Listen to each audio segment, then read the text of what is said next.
Welcome to a story that blurs the line between real and the unimaginable. Tonight, we delve into the chilling, twisted tale of an ill-fated Tinder date that ended in the eerie halls of the abandoned Diplomat Hotel, a location steeped in dark secrets and unexplainable phenomena. It all began on a cold December evening in upstate New York, where the frost clung to windows and the howl of the wind carried an almost mournful tone. Sarah, a 27-year-old art curator, had been swiping through Tinder during her lunch break at a bustling cafe in Albany. That's when she matched with Chris, a charming and mysterious man whose profile was filled with photographs of him hiking and exploring urban ruins. Chris had an allure, a kind of irresistible pull. His first message? A quirky but intriguing question. "Do you believe in ghosts?" Sarah responded with a playful laugh, not knowing that this one swipe would unravel her life. Their conversations escalated quickly, diving into topics like abandoned places, paranormal folklore, and strange encounters. It was Chris who suggested their first date, a night adventure to the Diplomat Hotel, a long-abandoned estate nestled in the Catskill Mountains. Once a luxurious retreat for diplomats and wealthy elites, the hotel was now a derelict structure. Shrouded in decay, its faded grandeur was overshadowed by rumors of ghostly apparitions, violent screams, and shadows that moved without a source. Despite warnings plastered across online forums, the thrill of exploring such a place drew both of them in. "Think of it as a modern-day ghost hunt," Chris had said, and Sarah, intrigued by his adventurous streak, agreed. The night of their date, Sarah dressed warmly in a thick parka and hiking boots. Chris arrived in an old Jeep that seemed fitting for the ruggedness of the adventure. He exuded confidence, cracking jokes about how ghost hunting should be a couple's first test of compatibility. The drive to the Diplomat Hotel was eerie. Pitch-black roads wound through desolate woods, the only light coming from the Jeep's struggling headlights. As they neared the hotel, Chris shared a disturbing piece of local lore. "Did you know," he began, "that during its heyday, people claimed the hotel was a front for occult gatherings? Diplomats would arrive, but some never left."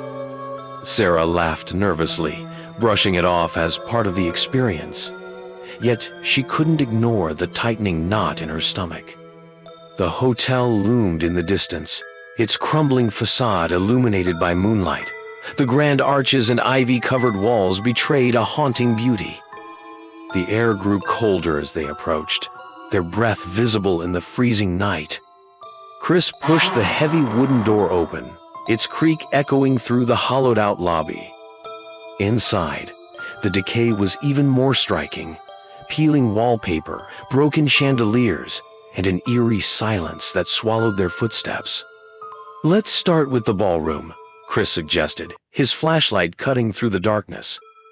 Sarah followed reluctantly. The ballroom was cavernous, its once elegant marble floors now cracked and stained. And then she saw it, graffiti scrawled across the far wall. "Leave while you can."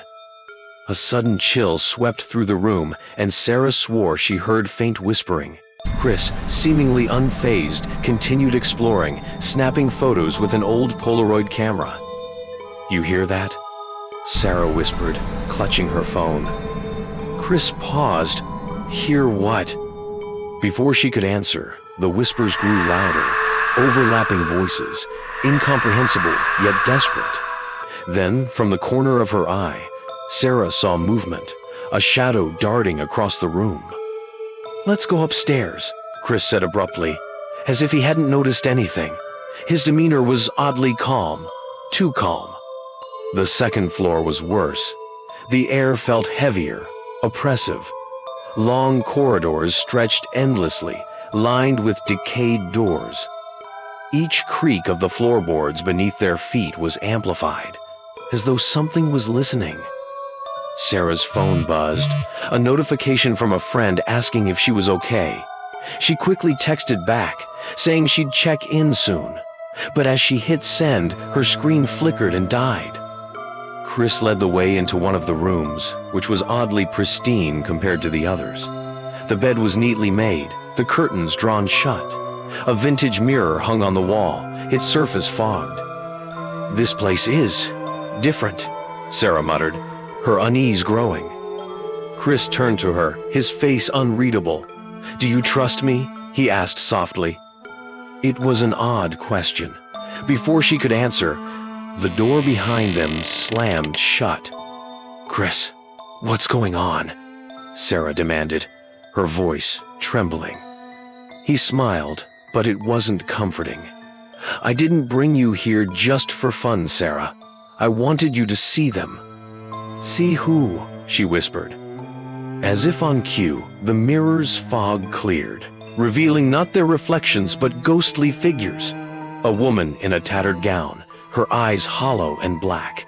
A man in a diplomat suit, his neck bent at an unnatural angle.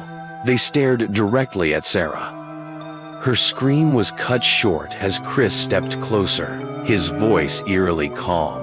"They've been waiting for someone like you, someone alive." Panic overtook her. Sarah shoved Chris aside and bolted for the door, which miraculously swung open. She ran blindly down the corridor, the sound of footsteps, many footsteps, chasing her. The whispers grew into guttural cries, echoing through the hotel. As she reached the staircase, she glanced back. Chris was standing at the end of the hallway, his eyes glowing unnaturally. "You can't leave," he called out. "Not until they're done with you." But Sarah didn't stop. She stumbled down the stairs, her flashlight shaking wildly. The lobby was within reach when a figure appeared in her path, the woman from the mirror. Sarah froze, her breath hitching. The woman raised a hand, pointing at Sarah's chest. A sharp pain surged through her, as though icy fingers were wrapping around her heart. Desperate, she lunged for the front door, bursting into the freezing night. The cries faded behind her, replaced by the deafening silence of the woods. She didn't stop running until she reached the Jeep, but Chris wasn't there. The keys were gone. In a panic, she started down the road on foot, clutching her phone, which miraculously powered back on. The screen lit up with a single message from Chris. "You'll be back. They always come back." Sarah was found the next morning, wandering the woods, her parka torn and her face pale.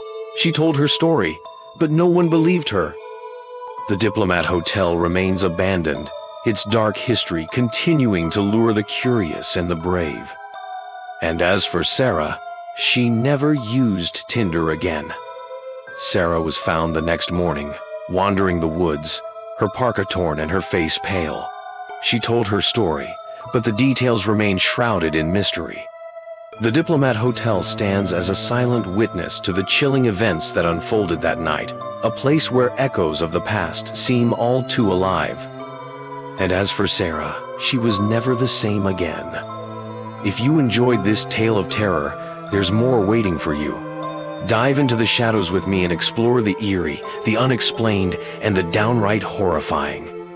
Don't forget to like, subscribe, and turn on notifications for more chilling stories and real-life haunted locations.